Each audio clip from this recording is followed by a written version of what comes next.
All right, guys, welcome to our first digital art experience. My name is Kate Driscoll. I'm the Public Programs Manager for the Hudgens Center for Art and Learning. The Hudgens Center, we are a nonprofit art center in Duluth, and our mission is changing lives through art. I am here with the curator and 3 artists for our current exhibition, Southern Values. Since we're social distancing, you can't come to the Hudgens, so we're trying to bring a little bit of it to you. And we just wanted to have a conversation about the exhibition, who got this going, who's involved, and I just wanted to hear the curator and artist thoughts on it. So I'm going to pass it over to Mary Stanley. She's our wonderful curator. And I wanted to hear her thoughts on how she came up with it and just her curatorial statement, just to explain the show a little bit to you guys. Hi, Kate and artists, welcome. Glad to be with you this afternoon. The Southern Values Show developed very organically based on a conversation that I had with the former director of the Hudgens Center, Ife Williams, and she was talking about a desire. We were brainstorming about having a photography exhibition and having me curate that exhibition, and talking about the fact that the Hudgens Center is located in Gwinnett County, and a lot of that area in the very recent past was a very rural area. So putting together an exhibition that would draw back on those roots of the Hudgens Center was something that we were both very intrigued by. And Amanda Greene was the first artist that came to mind because Amanda has done some amazing photography of the South, and with a sense of respect and nostalgia that I deeply appreciate. So she was the building block for this exhibition.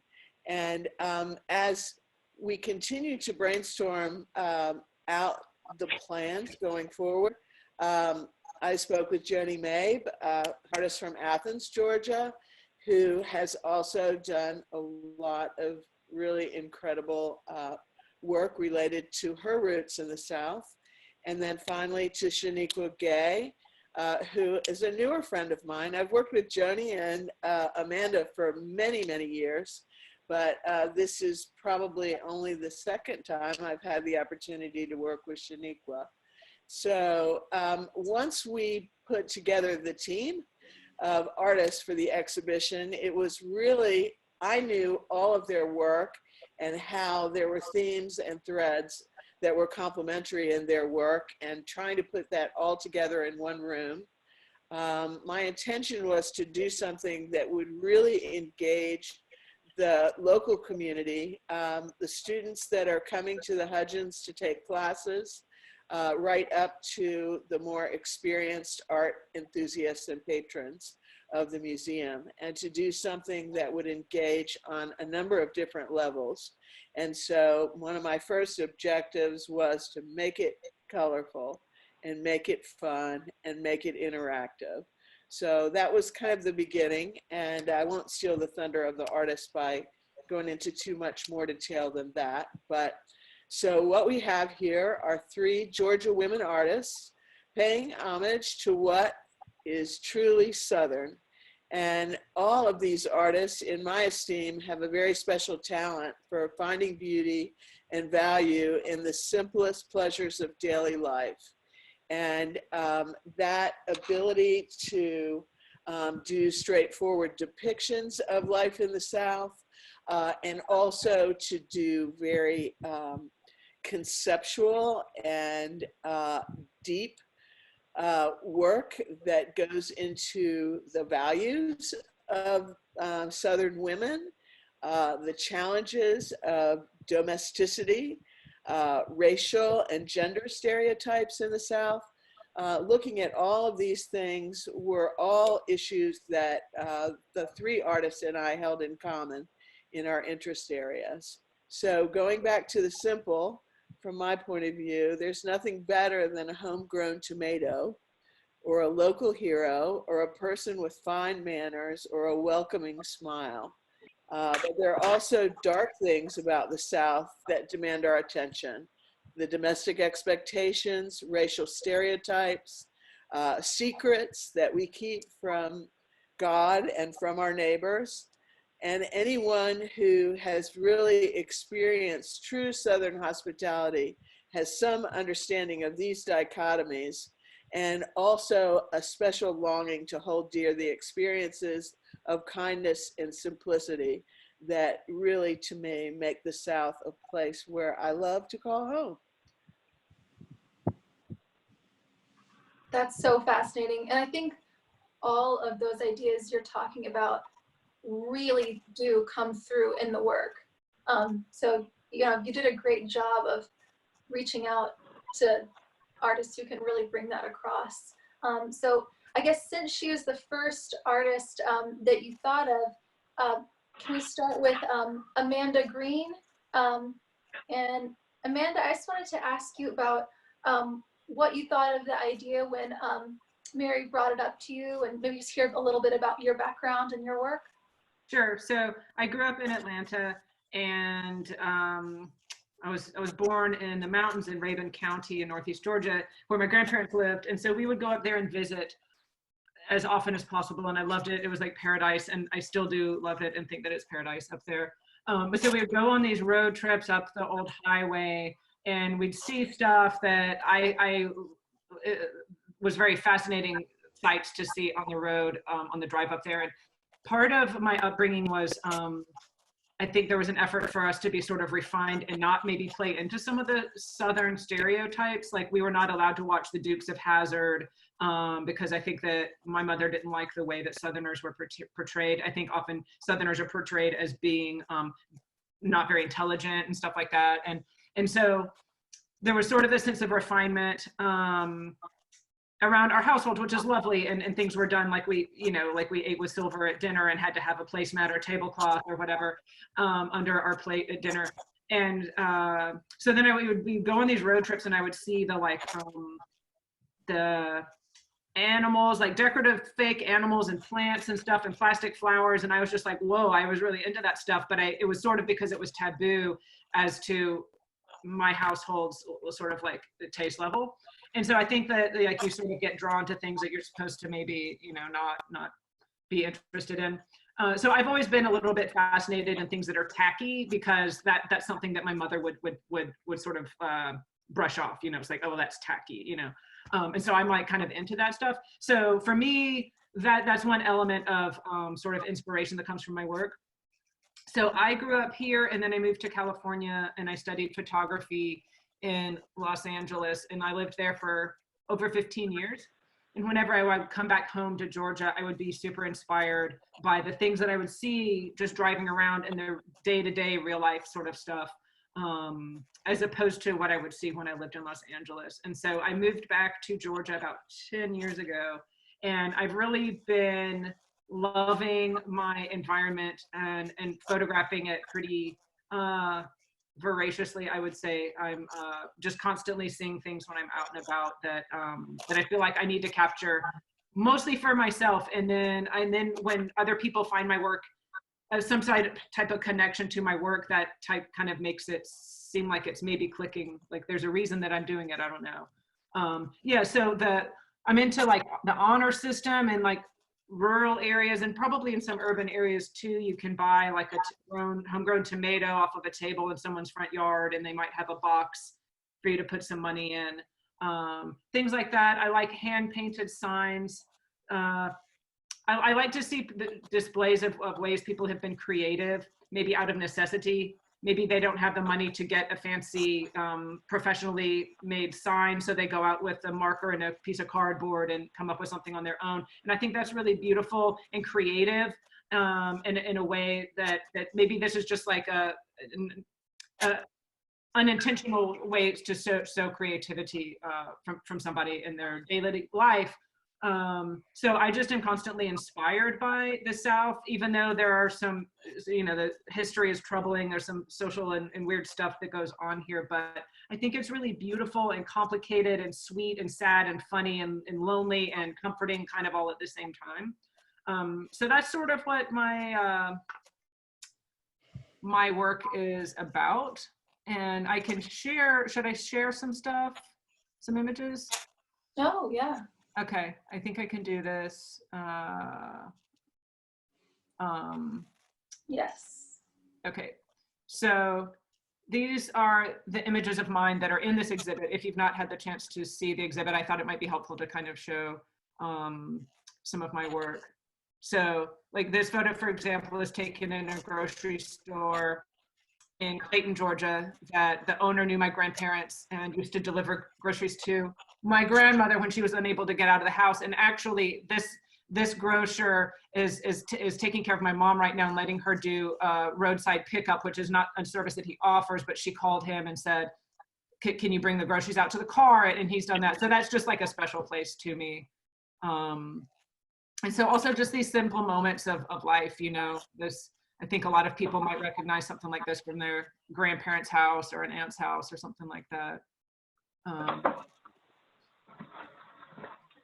And I think Mary mentioned colorful and fun for the exhibit, and I am all about color and maybe not always fun, but maybe there's some humor and irony in some of my work. So here's one of the honor systems for the tomatoes, which I just think is so beautiful. And that handwriting is something that speaks to me. So, and that's a pretty quintessential Southern cornbread and fried chicken and green beans and mashed potato and sweet tea and chow chow and taxidermy, you know, I mean, and watermelons. I mean, it's like, you know, this is the world that we live in. And again, someone's being creative here with their propane tank and getting with the spray paint can on it. So that's an idea of what I see, I guess, as I'm out, mostly just out in my daily life. I come across these things. So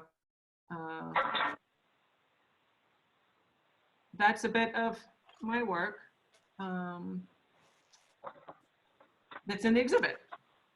I love that. And so many things that you were talking about and that's in your work. I was born in Charleston, South Carolina, and then I moved to North Georgia to a small town called Oakwood, Georgia. And it's grown up a lot now from when I was a kid, but yeah, all things you're describing are things I remember just growing up with, like the honor system. There were a bunch of houses near me that sold watermelons or honey or jam, and you could just, you know, put some money in the jar and take it. And yeah, I think a lot of those things speak to people. And just from being at the museum and seeing people come in and hearing their reactions when they come out of the exhibition, I think a lot of people who have spent time here related to a lot of things in your work too. Yeah, and I find it does come across. There can be a familiarity, even if it's not the exact same thing. If there's like maybe a feeling or a sense of a memory or something like that, that sparks some type of familiar feeling, which I love that. Like that's my kind of like some of my best feeling moments is when someone reaches out to me and says like, oh, I really love this photo because it reminds me of, you know, something or other that's like a special thing to them. That just makes me feel really good when someone finds that connection with some of my work. So No, I think people, yeah, definitely do. And then I want to pass it over to Joni. So Joni, your work also, I've heard a lot of people talk about your work and how I've heard people say this phrase or a variation of this phrase a lot after seeing your work in the exhibition. People saying, I haven't seen anything like it, but it felt so familiar to me. And I just thought, oh, yeah, I know exactly what you mean by that. So Joni, could you talk a little bit about your artistic background? My artistic background? Oh, yes, please. Well, I won an art show when I was 6 years old. It was an adult art show, and so I've really been doing art all my life, and that's basically how I got through school is, you know, if there was a scrapbook to be done in the French class, you know, I mean, I wasn't too good in French, sort of like Gomer Pyle trying to speak French, but I would get by doing art, somehow incorporating that. So I've been an artist. I knew that's what I was to begin with, but I wanted to comment on the how we got the show together. When we first started talking about a group show, I've been in a lot of group shows where it was like, you know, one person's art on one side and then another. But this one, we tried to intertwine and you know, make it all a statement instead of just somebody saying something here, somebody saying something there. And the one way we did that was taking Amanda's photograph, the one she's talking about, Andy's grocery store with the orange stripes, and the deer heads. So we did that to you know, incorporate the whole show into one show, and then also balance it off Shanequa's mural by going all the way to the ceiling. And I mean, sometimes that's hard to pull off, and a lot of people don't do group shows like that. So, but I think I think we pulled it off. But what was the question?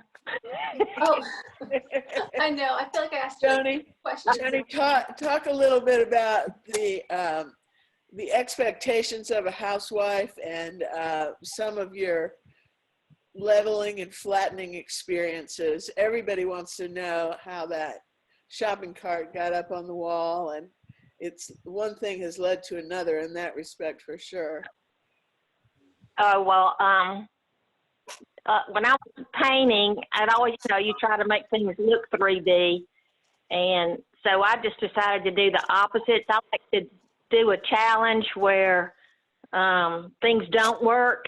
And so you got to make it work. And you know, the longer you do art, you know what works, and you know what doesn't work. But to make it a challenge and to make it original, you always take what doesn't work and make it work. So I decided instead of painting 3D, I would just take something 3D and make it flat. And so I got my dad to run over the shopping cart back in 1981 with a bulldozer. And I found the shopping cart on the side of the road. It was just there, and it was a Model 101, a really old one made in the USA. And we flattened it, and I've been flattening things for years. And I love picking up stuff that's been run over, not animals, but, you know, metal objects. And it's always freaked me out, too, to flatten something like a spider. So that whole thing plays into it. It's sort of terrifying to think of something that was a body or something that's completely flat now. But, and you can still see it as a 3D object. Once it's even flat, you can still see it. So the shopping cart, I also like to take heavy things like beds and all and put them on the wall, and things that just play with the gravity of things. So that's sort of how that came about. And there's a piece in the show that is done by you, Joni, but I think it's, if I have this right, it's now owned by you, Mary. Isn't that right? Absolutely. You're talking about the Minnie Pearl glitter portrait. Oh, yeah. Yes, that's been in my collection for a number of years. I'm still paying for it, but it's coming my way. Joni, talk a little bit about the glitter series. There are two glitter pieces in the exhibition, Robert Johnson and the piece about Minnie Pearl, both of which are particularly apropos to the topic. But talk about your process. Joni is one of the first people I have seen in my career to appropriate photography and to embellish it and take it to a different level. And particularly this glitter work has gotten a lot of incredible reviews and success. she's in MoMA, she's in the Tate, she's in the High Museum, she's in museums all over the world with that work. Joni, you tell about it. Well, I've been doing the glitter. I call them glitter mosaics, and I've been using glitter since the 70s. I mean, I buy it by the pound, but I was doing color lithographs, how I got into it, and like 5 color lithographs, and this offset tint base that you have to use with the inks. Some of the colors came out great. Some of the colors, you know, it'd be like the last run, and it'd be really frustrating when the whole print was messed up because one of the colors didn't come out as bold as I wanted it. So to cover that mistake, I started using glitter on just that particular color. And that looked really good. So I just started using the glitter on all the colors. And then I started using, I started using the glitter with lithographs to begin with. And I knew that the black and white image of a face would really poke out if I did all the glitter around it. So that's basically how I did that. And then I started like the country music legends. I did a whole series of those, and I've started blues guys. That's where Robert Johnson fits in. And Elvis, of course. I've done a lot of Elvis glitter mosaics. A lot of times I'll add sequins and lace and rhinestones and, you know, like his jumpsuits. But anyway, that's how the glitter came about. I love that. And I've heard so many people comment on the mini pearl. Like, people will come out and say, "Oh my gosh, I love the mini pearl piece." And then another one. Pardon me, Jenny? Tell about Minnie Pearl, who she really is. Oh, this is another special reason why she's included. One of my dear friends recently died of cancer, and at a memorial service at my house, his father was talking to me, and he said, "Do you know who Sarah Cater is?" And I said, "Yes, she has a cancer foundation, and that's the request of the family to send memorials to the Sarah Cater Foundation for cancer research." And he said, "Well, Sarah Cater is Minnie Pearl." How about that? And wait, and this was after you had already bought Joni's mini pearl piece? This was just recently, before we put the show up in January. Oh wow, that's special. Yeah, it was a moment for sure. Well, I would like to pass it over to Shanequa Gay, and I would just like to hear what were your original thoughts when Mary approached you about the show, and I just wanted to know how you came up with your mural design. My initial thoughts were, what? Like, really, tomorrow? Like, really? Woo! I literally had just met Mary at a dinner. We met at a dinner that Deloach hosted. Is that right? Was that Deloach that hosted that? And she was introduced to me by Karen, who is a curator over at Chastain. And she kind of randomly told me about an exhibit and a group show that she had coming up. And I thought that was just kind of amazing. And she was like, "I want you to be a part of it." I thought that was great. And then I heard from Mary, and she told me the timeline was just like that. Just like nothing. And I had, at the time, had a lot of things kind of packed in at the same time. But when she told me that it was about Southern values, like 50 million things ran through my head because I am a proud Southerner. I am Georgia born and Georgia bred. I'm a Grady baby, like all the things, all the tropes that could come with being a Southerner, right? And, you know, just some of the language that you guys have used in the conversation. When you're talking about tacky, the tackiness, when you're talking about the things that we hide from God, when you're talking about make it enough. I remember walking to the store, and my grandmother giving me change and it not being enough, and she would say, "Make it enough." Like, make it enough, make it enough. And one of the highest compliments, I think, during the opening was that people said that it felt like a grandmother's home. And my grandmother's home is probably my great grandmother's home specifically is probably the warmest, tackiest, make it enough Southern home ever. I think the only thing was missing was pimento cheese, peppermints, and butterscotch, which is like the top off. But you know, I think what's beautiful about what Mary has done as a curator is take creatives who don't know each other but are Southern, and in using our own personal lexicons, vernacular, and visuals to talk about what we know or to believe is Southern.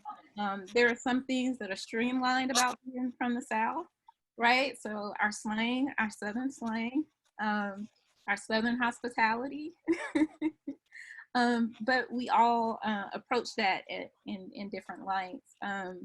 When I had the opportunity to meet Amanda and possibly stalked her Instagram page, I love that she had watermelons and like these old cars and she had these signs, and I was like, oh my God, like all of that speaks to the South.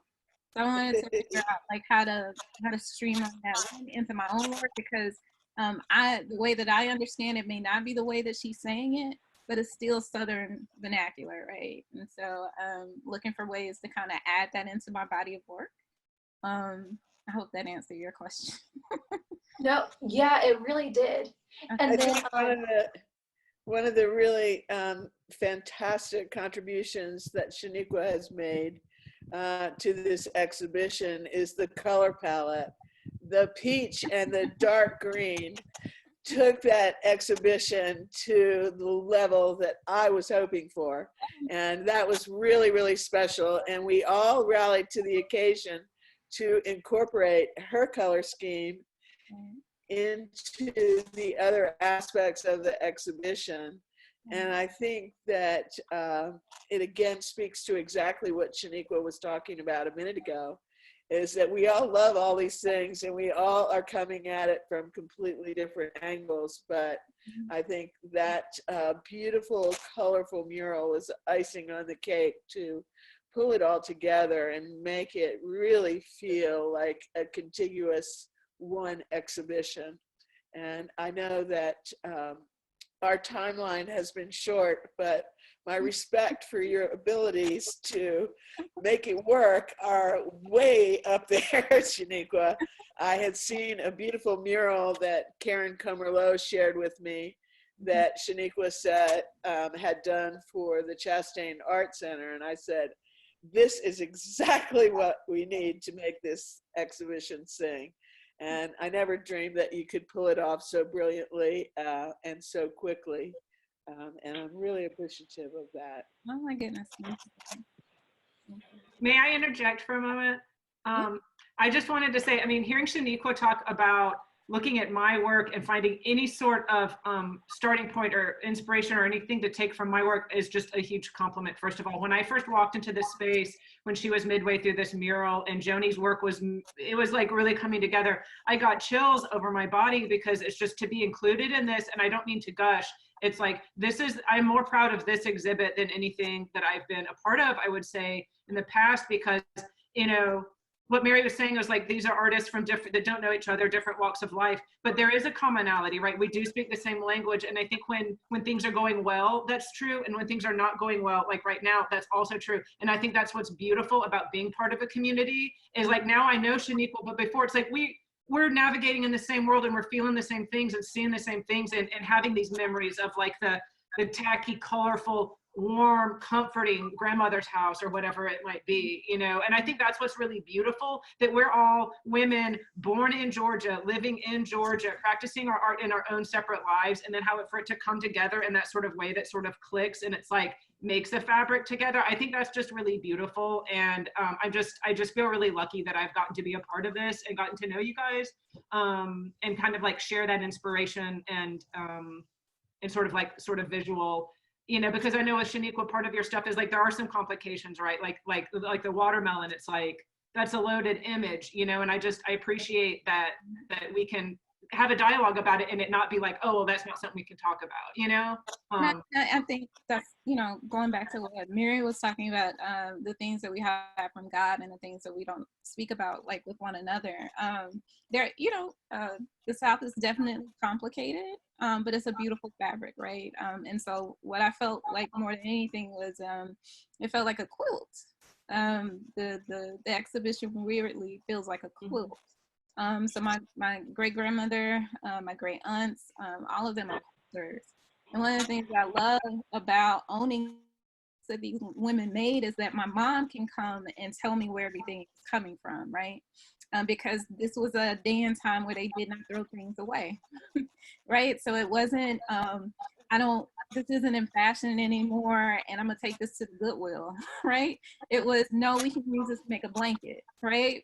So this language of being able to reuse, you know, recycling is high fashion now. But when I was growing up and trying to figure out where my creativity came from, everybody in my family was like, they didn't know. And it was so odd because it was everywhere. Like creativity was everywhere, but they were using creativity as function, as survival, not to make things pretty. It was out of necessity. And that's when I see that in the world, that's what strikes me, is that it's not someone posturing or trying to, you know, play into something. It's like out of necessity. And then it's this beautiful result, you know. That's right. That's and right. I have a quilt that has my dad's pajamas from when he was a little boy sewn into a quilt, and you know, a family member said, well, those were your dad's pajamas, you know. Right. So like that's to me the part that's hilarious. Like, you know, they can point out, well, this is your uncle when his PJs got caught on fire. Like what? Or this is your great grandfather's denim from when he worked on the railroad. So like just all of this is your auntie's, you know, Sunday dress. She got peanut butter jelly all over. Like you just have like all of this language. And then you find out these people that you feel like are well put together are just, you know, messy heathens. And so like it's just like all of this, you know, this language or whatever. Oh, I forgot. You want me to go through, talk about any of the things? Yeah. I forgot. Yeah. Like I put this little mini presentation together. So those are just some screenshots of the mural, like where it is, and I guess kind of parallel or adjacent to the other works. You've got to talk about the car and the preacher. Well, yeah. So we were talking about the South, and so for me, color is huge, huge, huge, huge, and so I can't think of anything more Southern and more Georgian than Georgia peach, right? Than the peachy color, then that kind of forest, kind of emerald, thick green. It reminds me of the trees. We have a lot of vegetation here in Georgia. You know, more than, you know, a large percentage of the vegetation is housed here in Georgia, and that is something for us to be proud of and something for us to take care of. And then that mint green, how you know it's South, how you know that color is Southern, is look at the background in Amanda's room. That's how you know that, right? So that's how you know I'm hitting on Southern color themes, because she has it in her house.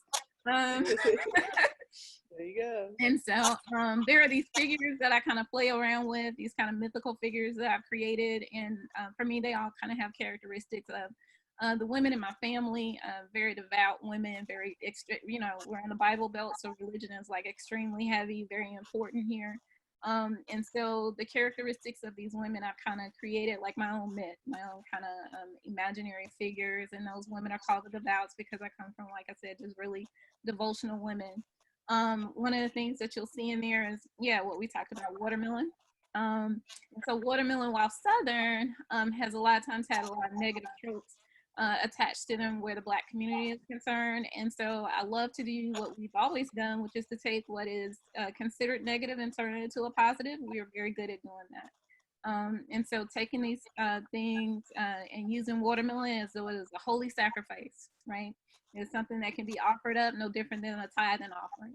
To see watermelon as nourishment. A lot of people don't know that when people in Africa were traveling, and watermelon was found in Egypt, and they were using that as a way to store water. You know, normative in some societies, but not known in others. But using this thing to right as this kind of storage space, storage kind of cellars for water. And so when you're talking about religion in the South and Christianity, the Holy Spirit is considered water. We're baptized in water. So like kind of playing on all of those things in my work. This is actually the church, which is in the far top corner. This is a church in Dallas, Georgia, which is my family's home, was called the home church. And we used to go to what was called homecoming, right? Used to go to homecoming during Easter. We'll not be doing that during COVID-19. And the signs that we talked about, so God lifts the South. That's one of the things I really, really loved in Amanda's work, was being able to see those signs, because you see those everywhere. And there is nothing better than church sign, like the scriptures and, you know, you're going to hell signs if you don't come to church on Sunday. Like, those are great. I think those are just amazing and just a great representation of the South. In my painting, you'll see Jim Jones, the cult leader. I love Jim Jones. I can't think of anything better. He's not necessarily a representation of the South as much as he is just a cult following that we have in Christianity. And because, like I said, I grew up in the church. One of the things that I was one kind of enamored by, but then baffled with, was to see how the women in my family would religiously go to this place that a lot of times persecuted them. You know, religion does a great job of villainizing women. And so villainizing them, disempowering them, you know, always telling them who and what they are not. They're not allowed to be in the pulpit, just like all of this language that was constantly, you know, kind of thwarted over these women who I found to be magical, mythical, fantastical, and great, right? And so looking for ways to central, give them agency in my work, but then also kind of being a little snarky and throwing Jim Jones, you know, who's synonymous with, you know, don't drink the Kool-Aid. So that's kind of a run through, a run through of my thoughts and kind of pulling things together for that, you know. Shanequa, one thing that just like when you were talking and showing that church and talking about your home church, when I first moved, I live in rural Georgia outside of Athens. When we first moved here, within a week, a neighbor had pulled over and asked my husband if we have a home church. Like right when we moved here, they were concerned and wanted to make sure. And I don't know what he answered because we don't go to church, but that's funny. You have know. to have a home church. Yeah. Also, right after we moved out here, I was picking blueberries because we have some blueberry bushes, and the sheriff pulled up and asked me what I was doing. Someone had called the sheriff on me for picking blueberries because they didn't know that we had moved here or something. So it's, I mean, you know, these are part of that's right. day to day, you know. Right. That's hilarious. Speaking of signage, I think we would be remiss not to give Amanda a triple gold star for scoring the incredible sign that's in the front room of the exhibition. And further, I mean, that in the snow, Amanda got that thing in yes, the in the snow by herself. The snow. And not only that, but to Kate for putting the icing on the cake with Bless Your Heart. That was the most wonderful. I had stressed out about what words to put on that sign. And I walked in and Kate had taken care of business. and put the best signage possible for our show up there. So we thought we might want to change it out during the exhibition, but you can't improve on that that signage as it is. Thank you both.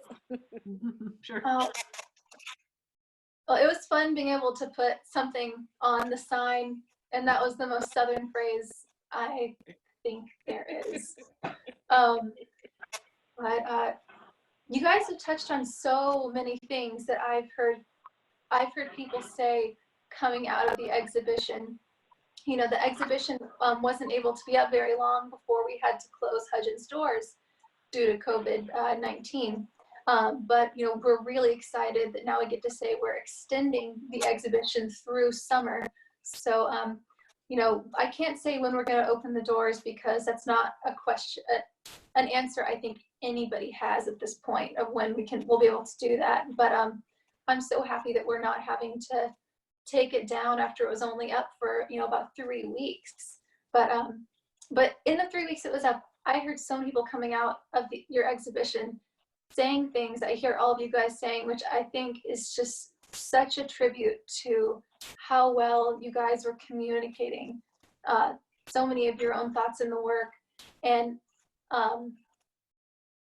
Mary, I know you were saying that you're not originally from the South, but the fact that you were able to bring these artists together and understood so many things, to me, really speaks to your love of this place, which I think is so special.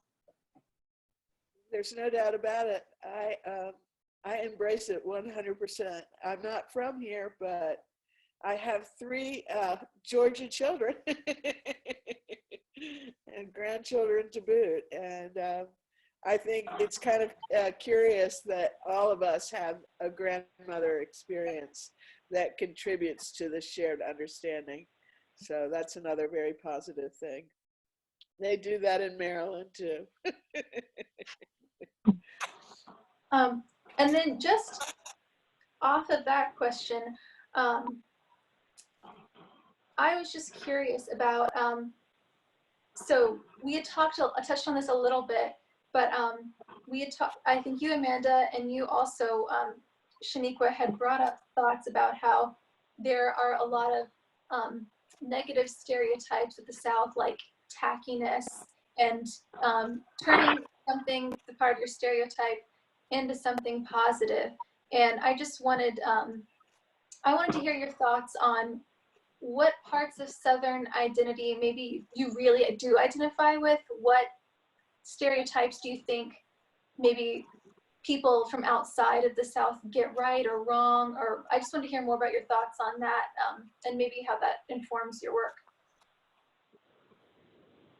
So that was like 7 questions in one. So just feel free to talk about whatever you want. Well, you know, I think one of the negatives, and I'll say that's across the board, regardless of race, background, that Southerners are not too bright.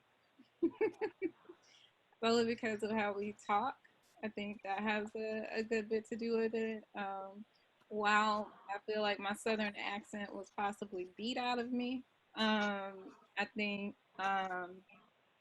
you know, the thought process, and I'll attribute some of that to the Civil War.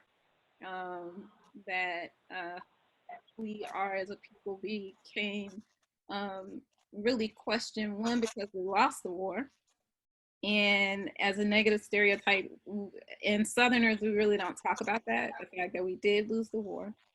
And then the fact that, you know, the Yankees won. It just seems like it's the thing that's not said, but the thing that we kind of live with every day. That in the midst of, you know, housing and owning slaves, right? That's the thing we don't really talk about. It is thought that we have like more division than we have cohesion. And I'll say for me, that's not so. Not saying that there aren't things that are there, and not saying that racism does not exist in the South, because it does. But I have cohesion in healthy, loving relationships with a lot of friends who don't look like me,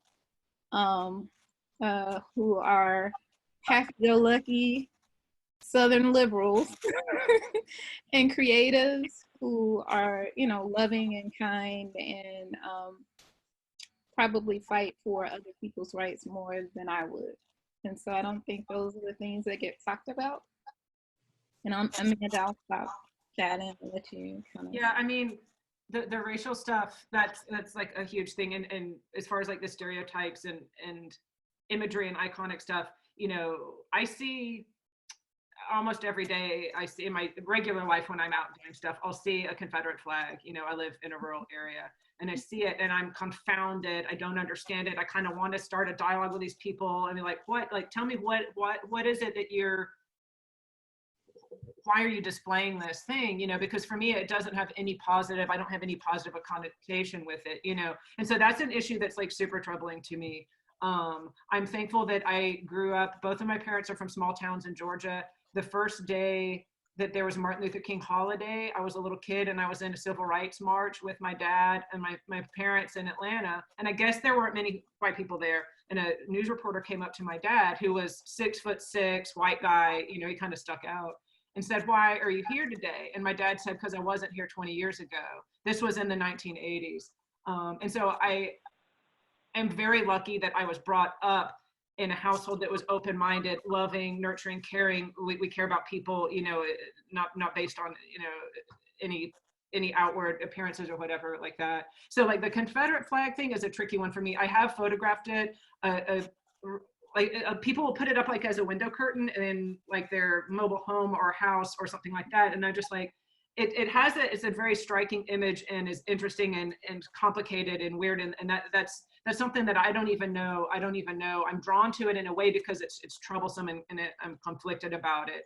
Well, I mean, I'm not conflicted. It makes me feel uncomfortable when I see it. And I kind of would like to find some type of resolution with why this imagery is being used. But yes, also like the stereotypes of Southerners not being smart. I think that has a lot to do with, I think a lot of that has to do with how we've been portrayed in like media and TV shows and going back a long while, you know, like Joni was saying, it would be like Gomer Pyle trying to learn how to speak French. It's like, you know, you don't think of Gomer Pyle as being like slick and sophisticated and cultured, right? You know, and it's like, you know what I mean? And so yeah, so that's what like part of like my family, my mom was just really, you know, kind of like posturing to be like, you know, we'll go to the symphony, we go to the ballet, like just try to, you know, like see beyond the stereotypes of like the tackiness and stuff like that. But the tacky stuff also is really beautiful and colorful and like such like yummy to me. So you know, that I can have fun with. The Confederate flag isn't a point of like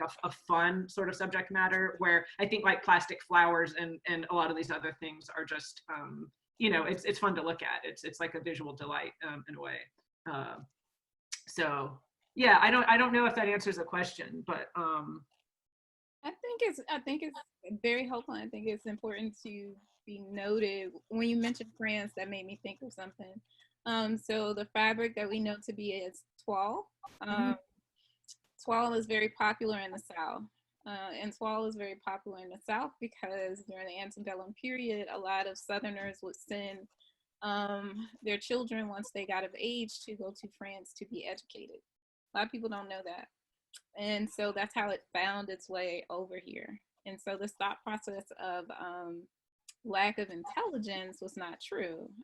So you're talking about extremely cultivated people and cultivated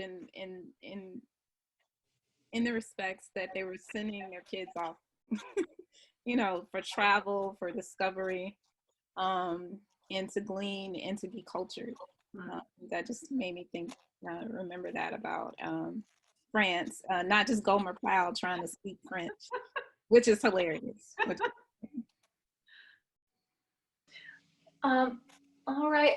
So I know we've been at it for coming up on an hour, and I know you guys have other things you need to get back to. But I just wanted to eating in the kitchen. Yeah, I know you guys. Yeah, us all at home, self-quarantining. I've got some Netflix shows to binge. I just wanted to tell you how special this has been for me. It's just been so wonderful working with you all as people. I feel like I've learned so much just from being around you. And it's been so special to me watching how you guys have worked together and created this really just cohesive, just multi-layered show. I mean, I was there at the Hudgens every day, and I feel like every time I would go into the exhibit, I would find something new or come off with thinking something new. So I just want to tell you, it's just been a real pleasure. Thank you. Well, we have had a pleasure working with you as well. Kate, you have been the most can-do, upbeat, and excellent communicator in terms of, we weren't always all on the same page every single day, but it turned out really, really well. And I think that you deserve some credit in that respect as well, because you kept us all marching in the right direction and kept us all upbeat and positive about what we were trying to accomplish, and contributed a lot to the spirit of the exhibition.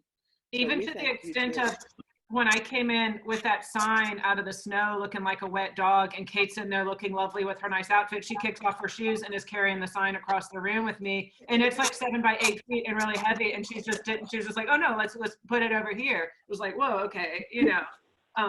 So yes, I agree with Mary's point.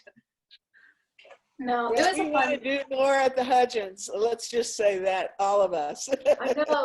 Once we're allowed to go outside and be within 6 feet of each other, then I hope we have a lot of fun. I hope we are able to do that this summer and have some more fun experiences. And I'll, I've created a little some albums on social media, so people who are watching this and want to see a little bit more they weren't able to see on screen grabs and screen sharing.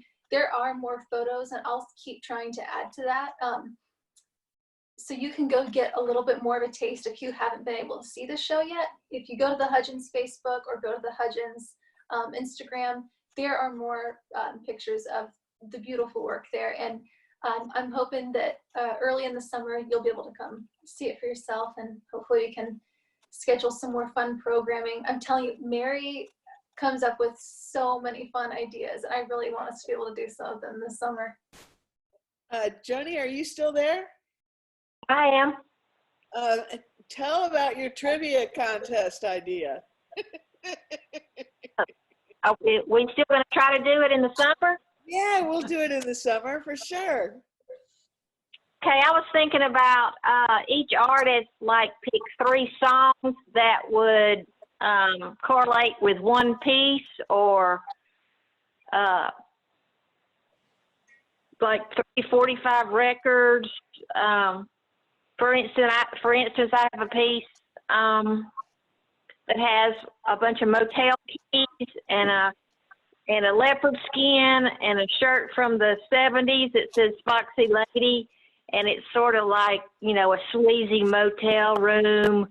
So the song I would pick to go with that would be Third Rate Romance, or, the Stones, Let's Spend the Night Together. Anyway, you have people playing, and you play the record, and you have to figure out what piece that correlates with. Like that I thought would be a good artist trivia thing. I think we can make it really fun. Nice. We want to get people to really dig in and interact with the work in whatever way we can come up with, that's for sure. And so we need to get together. I have a ton of 45 records, and we could just get together and figure something like that out beforehand. Definitely. Well, If y'all want to do that. I think that would be so fun. Okay. All right. Well, I will let you guys go. I just want to say again, thank you so much for all of you for being a part of this exhibition, and big thank you to Mary for getting this together and having this vision. it's a really special show, and it's been so much fun. And thanks for making the time today. I appreciate it. It's not easy to figure out the new technology, but you guys all really rose to the challenge. Mhm. It's nice to see everybody's faces too and talk. It sure is. I miss you guys. Fun stuff. I miss y'all. Yeah. Right. Joni, I know you're looking beautiful too. We'll figure out how to get some video of Joni early Okay. next week to add. Okay. We'll get I'm behind the times, you know. I've been in prison for a couple of years.